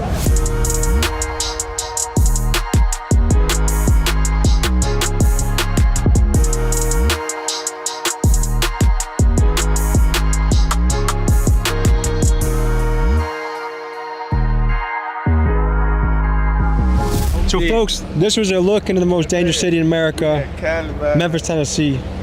Anything you want to leave the people with, brother? Brother, fuck out crazy. Go follow my IG, Big Scat to see it, man. You stand on top, so you're free to God. Wish you the best, brother. Say brother before you leave. Oh, I'm gonna try and make. Nah, brother. I can't roll the R's. That's why I don't speak Spanish that well. You know what I mean? Cool, I say cool. barrio, not try one barrio. More time. Try one more time. Brr. All right, brr. Fuck out crazy. I guess the age-old cliche hasn't changed, which is you get to become what you want in this life. And I get it. Some people are born in fucked up neighborhoods that the odds are stacked against them. But that doesn't mean you can't impact the world in a good way. Your actions, your choices, they compound. Whether it's in a good direction, where if you're in real estate, you get one property, turns to 2, turns to 4, turns to 8, and suddenly you're changing your life. Or in bad ways, like you get 1 felony, 2 felony, 4 felony, 8 felony. I mean, it sounds simple, but it's true. Is your choices matter. Memphis is a wild place. And anyone that grew up in the slums here, holy shit. I have no idea what it's like to grow up in such a chaotic environment, but what I do know are the universal laws apply to every single human, which is your good choices compound and your bad choices compound. We're on our way to H Block. We just got word someone just got shot and killed right there. This shit happen every day. Shootings happen almost every day? Ain't no almost, every day. Ladies and gentlemen, I'm Tommy G. Today, we're in the trenches of Kentucky. H Block Duke, man. Cutthroat, OBHB, y'all know how we rockin', man. Big dogs gotta eat. I just woke up to a template. Nigga acting like you on the block, I know Nakembe. It's only Tuesday, bet your ass be there by Wednesday. I'm in Denver in December like I'm Philip Lindsay. Y'all on Twitter acting bitter, but still bought my mixtape. Apple fritter with a vacuum sealer on the E-way. On this channel, we often take a deep dive into the underworld and sketchy situations. In today's episode, we head to the most dangerous and murderous city in Kentucky, Louisville. With 4 straight years of triple-digit homicides, reckless behavior and gun violence is an everyday issue here. To explore the challenges facing Louisville, we meet up with an old friend of the channel, H Block Duke. We met him back in September of 2022, and unfortunately, YouTube age-restricted that episode because we had a discussion about a particular shamanic vegetable. In that 2022 visit, we were surrounded by guns, we had a near drive-by shooting situation, we did some push-ups, and we also had a lot of fun together. A couple unfortunate things have happened since the last time we visited Duke in Louisville. Some of the friends we met 2 years ago, Cha-Cha and Slowbucks, were not able to be in today's episode because they are now both incarcerated for a few years each. But more on that later. Folks, tragic violence does occur in this episode, so viewer discretion is advised. Join us now as we meet up with H Block Duke, and he takes us through the trenches of Westside Louisville. Like to talk unless I got the meds in me. It's gonna be a white chalk until the fucking feds get me.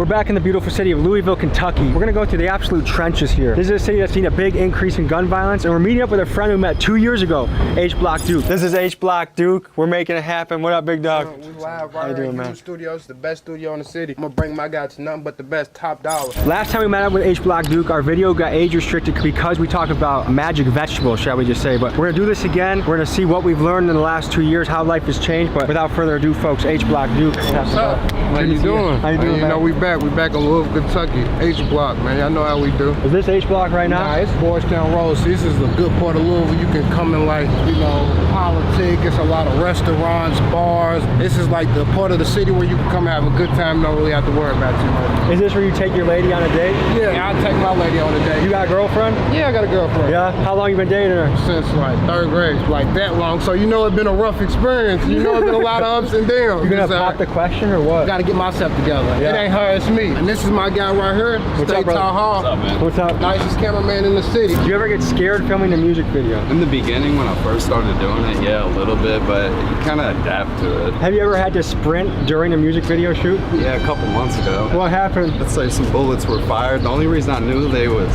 being fired at us is because there was like this metal container behind us, but we was in a pitch black abandoned building, and I heard the bullets hitting the wall behind me. Do you think it was targeted at the rapper doing the video, or was it a random shooting? I think it was targeted. That's frightening. Yeah. But have you ever had that with me? No. We don't want nobody getting injured or hurt or nothing on our watch. Because, you know, that falls back on us. For the music video, do you ever check to make sure that the weapon is empty when they're doing all this to you? I don't really care if they put guns in the video. I always say keep one out the head and fingers off the trigger at all time when you aim at the camera. Like whenever I first started doing it, it was a little scary having guns, like especially like when there's multiple of them getting aimed at you at the same time. It's like, oh God. And then I feel like you got to be professional also. The point I'm getting to in my career, I don't want any more guns. Like people know we have guns. Kentucky's an open carry state, so you better have a gun. When you go and visit the kids, what do you talk about? I tell them my story. I tell them where I come from, and what y'all hear me say in my music, it's not for y'all to take and live. It's for y'all to understand that I don't want y'all to go through the same thing. I want y'all to learn from me. Like, but most times as I see us growing up, sometimes you have to learn the hard way. Like it's glitz and glamour, you know, the girls want to suck your dick, you want, you know, get a little popularity, a little fame, but you know, police is on you more. You can't move how you used to move. It can't you just go to Walmart with your kid. It's just different. That's gotta be stressful. Yeah. When I go do these schools and I talk at these schools, most songs they know is the most disrespectful song. And I know I make way better music than that. So I think that's a good point though, because it seems like right now in rap, it seems like the best way to blow up is the more violent you are, the more crazy you are, the more airplay the song's gonna get. Do you ever struggle with that? Because it's like, I wanna blow up, but also I wanna have a good message for the kids? That's the main struggle. Reality with entertainment. It's consequences for this stuff that's people's portraying to be out reality. All this beef and all this drilling, all this sliding, like somebody has to pay for this. And then I got guys that I'm not willing to sacrifice. I don't have pawns on my team. Like everybody, I want to be big, better. So I may need them one day. I don't want to just be the person everyone has to go to. So as a leader, you feel like it's your responsibility to protect your team and not put them in bad positions? Yeah. You took us to a place. Where are we right now? Man, we at Next Level, man. One of the hardest shops in the city. Come on, come tap in. Back on that.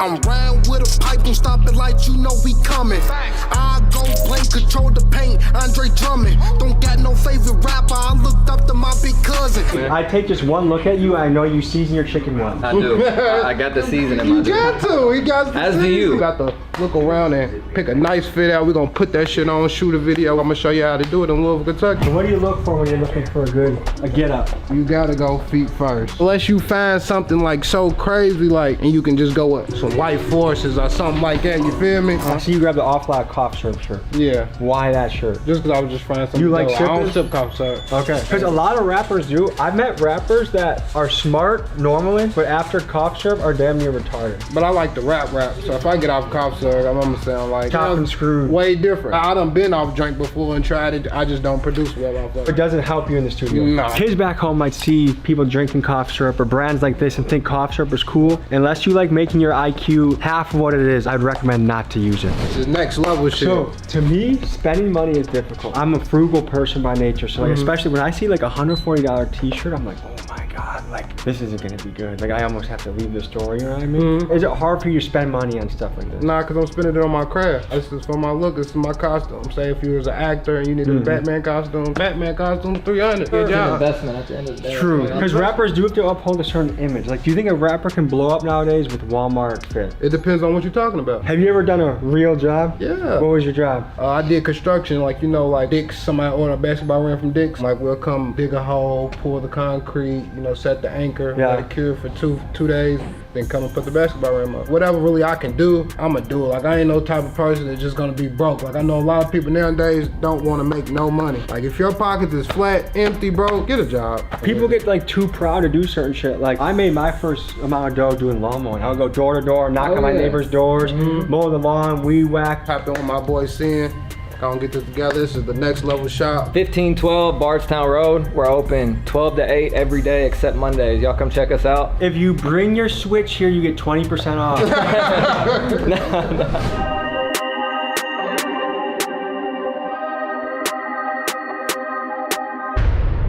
I said somebody just got killed by H Block. The police is all over. Do you know who got killed? Nah. It wasn't none of my people. Like, it's just literally happened, though. It's just hot in that area. Should we drive past, you think? If I want to, I would not. Nah, don't do it, because then it's gonna make it seem like we did it. H Block is a sketchy f***ing place, dude. We were 8 minutes from the notorious spot locals refer to as H Block, a place that the last time we were there, guns were upped in a drive-by shooting scare when we learned that nearby, a young man had just been gunned down in broad daylight. The fact that someone was willing to both kill a teenager and do it across the street from an elementary school just as kids were getting out of school speaks to a sad combination of recklessness and disregard for life. Shantavion Bullitt was shot and killed on 28th Street and Garland Avenue around 4 p.m. This incident kept us from visiting H Block, so we instead drove to O Block to tap in with Duke's posse. Here's what happened.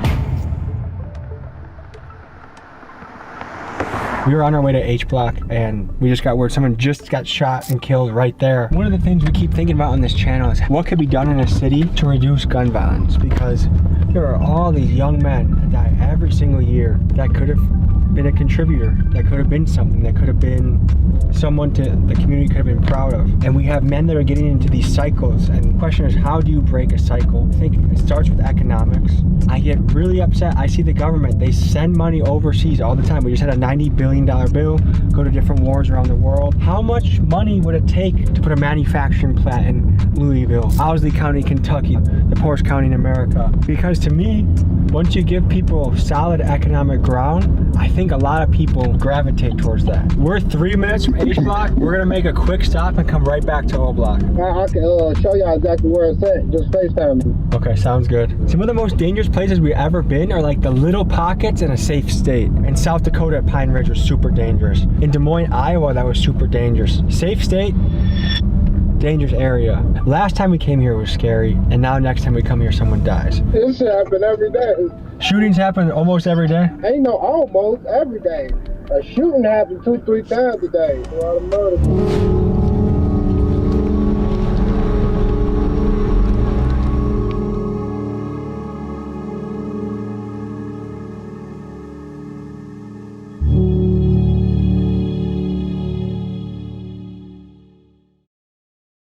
We're pulling up to O Block of Kentucky. Last time we were here, there was a lot of people with guns, but if you actually look at the homes, this is the nicest project I've ever been to from the house appearance. I'm not saying crime doesn't happen, I'm not saying it's not hot here. And then we just came from H Block where you saw a lot of boards on the windows, crackheads, and to me, housing projects like this are encouraging because this is decent living. Hey, Camo, it's my next order's coming up right here. Okay. About the street up, he just gotta stay out of the way, stay out of jail and shit. He can be on boy, he's a little slow, but he's fast. Yeah. You know, I need to be a little off, but they're a little right. You feel me? So when we were here 2 years ago, you guys were locked up. Yes, sir. How old are you? I'm 19. You were locked up as a 17-year-old? Yeah, I got locked up when I was 16. I had got an assault charge. What started the fight? Nah, I shot somebody. I ain't fight nobody. This happened at O Block? Yes, sir. Over in the park. We was both in the little boot camp. Yeah. Like a juvenile school? Yeah. And what'd you learn while you're at the juvenile school? Don't go back. Did they get you in any sports or anything? Yeah, we played basketball. We went fishing and shit like that too. You like fishing? Hell yeah. I see you doing push-ups last time. Let's get it. How many should we go for? I can't do 20 straight. Let's do 10. It's 10 and nah, we gonna do 11. 1, 2, 3. Big dog gotta eat. Big dog's gotta eat. Let's talk about something serious, okay? As we were trying to go to H Block, we found out some really bad news. Then what happened? Louisville police, like literally, if you summon me to court, I will testify that this man was innocent. I was with him the entire time. What is that like hearing that call? I ain't gonna lie, it's kind of frantic. Like, I don't want nobody losing their child. Any mother losing their child, like, you know, it hurt. When you come from where I'm coming from, you keep seeing all these kids down here and there. You wish you could just be the voice of reason. Yeah. Like, man, fuck that shit. Let's get some money. Let's uplift the city. Does that ever get depressing to hear that same story over and over and over again? Yeah. Because it gets to a point to where we like crabs in a bucket. Like now, I'm one of the hottest artists in the city. Like everybody wants to tag along. Everybody want to diss me. I'm getting disses from people I don't even know. It's just a whole lot of people that thinks that that's the way to diss people. To be like, the best way, like if you are gonna be in the streets, get your money and stay out the way. Like beefing stops the money. Like it's been so many times I done had deals and opportunities, and what I got going on and what I'm presenting myself as, a lot of people think that investing in me is like a liability, and they don't want to invest $1 million and $2 million in me, and I'm out here living like this, and you feel me? So that's why we doing this and showing them the difference of the city. Why are so many people wanting to get into beef? When I was growing up, it was about the drug dealers, about who got the money. Now it's about who killed the most people. So the shooter. The shooter is more praised than the boss, than the big dog. Why is it that someone from here can't become a plumber or a real estate agent or run a fast food restaurant, be the manager at a McDonald's? I feel like a lot of people can, because at my 9th grade year, I went to a private school and I got to see the difference of people's livelihood. Like when I grew up, I seen my uncle selling drugs, my mama selling drugs, my daddy selling drugs, and they all took care of the family. If I grew up, I had a doctor uncle, my mom's a lawyer, my dad's this, it would probably make me want to go that route, because I see that it's possible and tangible to take care of the family. So basically that highlights the importance of a role model. Yeah, it kind of gives you the satisfaction of when your granny's late on her rent and you can see your mother pay the rent and you know how she's paying. He's like, and if it ever comes to that time, I want to be that person of the family. I want to be the person to call on. Two friends that we met last time, Cha-Cha and Slow Bucks, where are they? They in federal, one's in West Virginia, they're both in federal prison, and they both in West Virginia at 2 different locations. Cha be home in like the next 2 years, Slow be home in the next 4 or 5 years. We just holding it down for them and keeping this shit going. They were supposed to call in today, but Cha, somebody got stabbed in his jail and they put them on lockdown, he can't call. And then Slow Bucks said they got the same thing going on in his jail, he can't call. And that's where people got to understand how people lose in touch with their family when they go to these federal facilities. Like this stuff happens to where you can't talk to your family for 3 months. And like, you know, once you're out of sight, you're out of mind. So you gotta kind of keep them energized and keep them alive in there, like, you feel me? So that, you know, that's been weighing a lot on me. They were cool guys. We had a really great time last time we met them. What are they serving time for, and how much time are they serving? Slow Bucks got 10 years, and he's gonna they have the new First Offenders Act. If it's non-violent, you get to do 60%. They've been in there about a year, so he's looking at another like 4 years, something like that. And what do they accuse him of, or what do they book him for? They accused him of conspiracy, you know, controlled substance with some drugs, something he had nothing to do with. But when you're in our position, they can paint a picture of you. As long as they can paint the picture, doesn't matter if it's the real Mona Lisa or not. So, what is Cha-Cha away for? Cha-Cha, he's away, man. We and him was together. We was riding one day. And, you know, just profiling as usual. We got pulled over. You know, he's a man of his word, you know, stuck to the code and, you know, took his charges, you know, a little gun charge, you know, a little nothing major. Trying to protect himself in a city full of violence. It's hard to, you know, not do that. Cha-Cha he's a white boy? He's relatively small. How is he doing in prison? I ain't gonna lie, you're gonna do in prison the same way you do in the streets. If you're a stand-up man in the streets, you're gonna be a stand-up man in prison. Remember last time we thought a drive-by was about to happen? People started clutching? Yeah. Remember that? Yeah. That was frightening. Yeah, I ain't gonna lie, it was a different time. Like, I've been more calm and things. They don't try to make You were more peace. heavy in the rap beefs at that time. Yeah, I'm trying more to make peace now, you know, like. You want to introduce us to some of the crew? Yep, I'm about to changing my fit, and then we'll be right back. Okay, cool. Chino Morton, it's our clothing brand. Is that a person, or is that just a cool sounding brand? Cool sounding brand. Okay. And then got in God we trust, you know, we always believe in God. You're a religious man? Yeah, got to. If you don't believe in God, you got some type of God. You're a God, my God, whoever's God. As long as you believe in a higher power, you got to.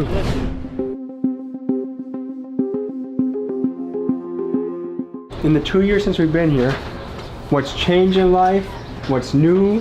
What's different? I don't even know. This is a question I want to ask, which is, we've been looking at the stats in Louisville. Triple-digit homicides the last 4 years in a row. How young were you when you heard your first shooting or saw your first shooting? I was like elementary. I remember. I was in. I don't know the exact age. I was elementary though. I was at a funeral and I was probably like 10. They just got shot up and I just started running. Do you know what happened? Like what the story behind it was? No, I don't know. It was just shooting. I don't know. It was like a little argument. Yeah, a lot of shit. You don't even know it. Just be shit going down. What part of Louisville is the most hot? Yeah, I heard the West End. Okay. The whole West End. It seems nice though. Like it looks. Yeah, that's because they tore it down. It used to be a project. They took all the projects down and redid them. But it was bad there. It's one of the nicest looking projects I think I've seen. Yeah. It used to be real. It used to be a project. They rebuilt it all back up. Like a lot of people that live down here now, a lot of their family members lived down here when they was young. In this neighborhood right here, my family go back 30 years. As it got nicer, did it get safer? No. No. Really? And how new is this? Oh, they built this Like back 20 years ago? Yeah, they built like early 2000s. This is where we feel the safest at. Yeah, I really feel safe. This is safer than if you go to the suburbs? Yeah, safer than that. Why is that? I don't know. It is. We just been here our whole life. That's where we been at. Then when you live in the suburbs, you gotta worry about certain shit, other shit, motherfuckers looking at you early and shit. Down here, you can just be yourself and you safe. We got an opiate crisis here. It's bad. Is fentanyl creeping in the city? Yeah, it's the whole state. It's bad here. It's been bad here though. How long has fentanyl been in Louisville, you think? Shit. I was in high school. I've been in high school for down there 10 years almost. Like rocking the city don't like 2013. That's when it got worse. What should be done about the homeless people? Like, if you were mayor, where do you put them? Where do they go? How do you let them live? Yeah, it's a lot of abandoned buildings. I'll take some They should get in like programs to help themselves first. Give them people that want that shit for themselves too though. When you see money going overseas, like we just sent $90 billion overseas to wars, not in our country, and yet we have big crises in our own city, what does that make you think? Joe Biden. They didn't make me the president. I need that. So let's go back to the homicides. Like when you see record years, 4 years in a row, what does it make you think about the future of the city? And what does it make you think about gun violence? I just mind my business. How many funerals have you guys been to people that have gotten killed by gun violence? I was just all my friends got, everybody I know that I lost got killed. I've been to two. I lost my daddy to gun violence, so it's been in my whole life. You feel me? What do you think about the H word? What you mean? Honky. Oh shit. H block, I give you the H pass. You my honky. So it's like you said nigga. So he's. And speaking of H-Pass, we're launching a revolutionary new product. Isn't it beautiful? If you'd like the first bite at the apple of getting this, join the email list at TommyGMcGee.com. Anywhere in the country now, you have the card. Alright, as soon as some shit go in, call Tommy G. With great power comes great responsibility. You know? So can we give you the pass? What if I just say it in my head right now? Say it. Okay.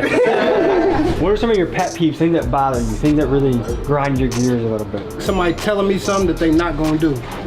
Like, I ain't gotta be on my time, it ain't gotta be perfect timing, but as long as you say you're gonna do it, come through and do it, you gotta stand on your word. Do you experience a lot of people not living up to their word or not being reliable? Yeah, and that's why I be around the same people. Like every time you come visit me, we tap in, you gonna see the same new people. We ain't doing no recruiting, looking for nobody. Like we built on family, this shit's organic. Let's go back to H Block one more time. When will you go back there? I ain't gonna lie, I go back really whenever I can. Like, you feel me? Do you not live there anymore? No, hell no. Like, but I still go back there and visit family and reminisce, you know, old times. What made you leave? Well, it's just really, like, when you got a face like mine, anywhere I can go, Subway, they gonna know me. Kroger, anywhere I go, they gonna know me. So with the life I live, I kinda gotta protect myself from everything, all the obstacles I got. From police to ops to anything, I gotta be on extra point than everybody else because I'm a known face. Did that get exhausting? You constantly have to think about where you're going and who might be there and... Nah, because it's what I chose. When it's what you sign up for, it's like, you know, you get a job description now. It's a 12-hour shift. You know, it's gonna be boxes, heavy lifting, and you get in there and be like, man, I ain't want to lift nothing heavy. It's what you signed up for. You've seen the job description. You know what's going on. H Block, thank you for welcoming us back to Louisville. Thank you for keeping us safe. You know, we're gonna keep you safe. And I got a little white little dog shit for you. I have a dog that shits and it doesn't look like that. Yeah, just, you know, just a light little 5. It ain't that, you feel me now, you know. What's your hope for the future, dude? My hope for the future is that the youth can understand and learn from our lessons and aspire to be something greater than what we've been. And my hope for me is to take this shit all the way to the top, really to be able to put my guys in position who do clothes, who do car detailing, who do boxing. All my guys that I can take in and the fame I get and the notoriety I get, spread it throughout my city so we can grow. I said my nigga in the jails, he high as hell, he off to boxing. I'm a rapper just like Wayne, but in the streets I'm steady mobbing. Chose the streets of school, I'd rather spend than go to college. My little bitch is CNA, she slime Perkins in her pocket. Slide down the lane with something big and ugly, then it's rhyming. These niggas lame, don't let them you out like Mr. Crocker. My bitch keep acting up, I add another to my roster. Dreadhead, playing with that chop like he a roster. There's perhaps no better alternative to the street life than combat sports. So we head to a boxing gym to talk to a professional boxer that grew up with H-Block Duke. Here's what he had to say. What's going on? Nice to meet you, man. How you doing? My nigga Big Scat right there, man. When it comes to boxing, man. The great Muhammad Ali from Louisville, Kentucky, bro. Don't never forget that shit. Like, we do that shit too. We got them guns, but we'll put them hands on you. Right now in rap, you hear a lot of people that rap about, oh, we don't fight it out no more, we just shoot. To me, I think that's cowardly. I feel like we need to go back to the old school fight. Because there's a lot less consequences. Like if I have a fight with someone, I get a bloody lip, he might get a... But I'm gonna tell you how black fights go. It'll be a one-on-one, then somebody start losing, then somebody jumps in, then somebody gets shot. Why? I don't know. Where's the honor in that? I don't think people know how to control their emotions and anger. Okay. And I think it all started with the video camera. Once somebody can have you get knocked out for life, like, you know, back in the day, I think he got knocked out. I heard he got knocked out. Nah, it's on my phone. Look, he just got knocked out. And so for as long as you live there, people, oh, you're the guy that got the fuck. It's the embarrassment part. I know a lot of people that done died behind fights. Like, so they won a fight and then died. Won a fight and died. That's crazy. I try to stay out of any altercation. I don't want to fight. If we're not in jail, we're not in court, okay, that's but any other way, I'm straight. Plus, most things aren't worth fighting about. When everything's said and done, wasn't worth the risk. Facts. They tell me slow down cause I'm living too fast. Facts. Even if I change, might get haunted by my past. Facts. Don't focus on my money, try and put it in the stash. So what got you into boxing? So it was a guy in here. He actually passed away. His name was Troy. My friend was boxing. I wanted to go to the gym with him, but I never did. But what made me like really pursue it is I saw them fighting in the restroom. They both boxed here. One of them, like, it was crazy. He hit him hard, right? Rattled him, knocked him in the restroom, and I was like, damn, I was trying to figure out how to do that, you know? I was trying to figure out. Yeah. I pay attention to shit, so I'm wondering, like, how the hell did he hit him that hard? It was crazy. He was way bigger than him. So I came in this gym, and for real, what got me stuck into it was catching up. So my first 2 years, getting touched. So I'm like, shit, I lost. I can't quit now. That's the thing about any good martial art. The first few years, the time you show up to the gym, you're gonna get beat down, you're gonna get tapped. Yeah, that's the only way to get better. But once you survive that and emerge, then it's like, okay, now you're the one putting on people. Exactly. How long have you been boxing for? 10 years. This will be 11 years this year. What has boxing brought into your life? It brought me a lot of like peace, mind control, like temper-wise, like whatever you're going through, man, you can come in here and leave it all in here. Frustration, man, sadness. You can come in here and hit whatever you want to leave, you know, and all your problems gone. So it's more like therapy. Yeah, I always say the gym is my church. Yeah. Every time I leave that parking lot, I'm driving home, I'm relaxed. Someone cuts me off in traffic, I don't give a shit. I just feel good, you know? Yeah. What do you think boxing can bring to the youth? It'll give them a strong mental, you know, to keep them something to work towards every day. Cause just something that small right there, you got to do it takes a lot of focus. It's just that what he's doing. So coming in here will build a strong mentality for a young kid.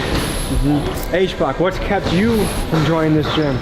I ain't gonna lie, what kept me from joining this gym? Like, cause like, I be knocking niggas out. Like, you feel my aggression, I'm already like that. So if I got any nicer, like, I ain't gonna lie, like, I probably just go straight in the bar every night, knock somebody up. Yeah. Just on some shit. Kind of crazy is the better you get and the more dangerous you get at fighting, the less you actually fight. Yeah. Because you gotta walk away from fights. Because you know what you can do. Because you have a responsibility not to hurt someone. Yep. That's the balance. But like you said, like we growing up the same area, you know. Look, I'm probably the only one that like took this route out of everybody, you know. Why do you think more of your friends didn't join you? I didn't really promote this because I was losing. So my first 2 years, I didn't want anybody to know that I was boxing because I ran for questions like, what's your record? And all shit like that. But now it's up. It is what it is. My answer is he's been a leader. Like ever since we was young, elementary school, middle school, he has never been a follower. He always did him. Like you could tell when a person's gonna have their own path and be their own man and stand on what they want to stand on. And that's why we don't hang every day because we do two totally different things, have two different paths, but we have the same type of vision and drive. And once you see somebody that you came from yay high with though, doing this, you gotta respect it. Because a lot of people, especially growing up at a young age, they're tempted to go the street route. Do you think boxing is something that can take them out of the streets and put them on a good path? Yeah. I come from the same environment, same mentality. I just gotta use it in here. You see the street when he knocks somebody out. Yeah. it comes out of him, but he knows how to conduct himself. He's a professional. What does boxing bring to the youth? It gives them a place to go after school.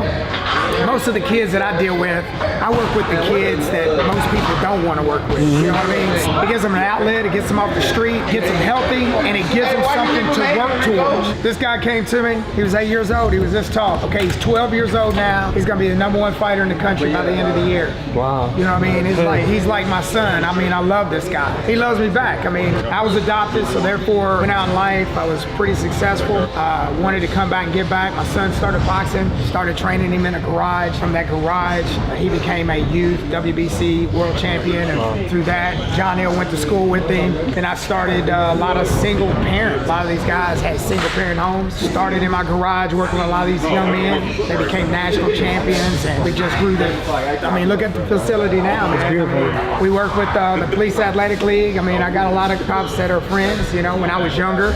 Of course, I grew up in the neighborhood too, where it seemed like they were only there for bad things. So I think getting an understanding, a lot of these guys just get up and go to work just like us now. There's bad people everywhere you go. Of course. Good and bad. And I know, unfortunately, a lot more good than bad. Yeah. So when you come here and you work, you show up every day, there's rewards on it. Combat sports, especially for boys that grow up with a dad in the household, it gives them purpose, it gives them confidence, and a coach can be, and a mentor can kind of replace a father in a little bit. Absolutely. When my pop passed away in high school, I had a room full of coaches that I could go, and I knew that they had my back. That meant a lot to me. That helped with my healing process. Absolutely. Give yourself a purpose. I mean, when you come to Louisville TKO, top-notch boxing, it's family. We're going to work hard, and you're going to win. It's going to give you a place to go after school, and we're going to be your second family. Been building champions since 2005, 2006. I'm glad that there's men like you walking this earth, so thank you for what you do. Thanks for stopping by, brother. It was a pleasure meeting you. Thank you, man. Have a good day, okay?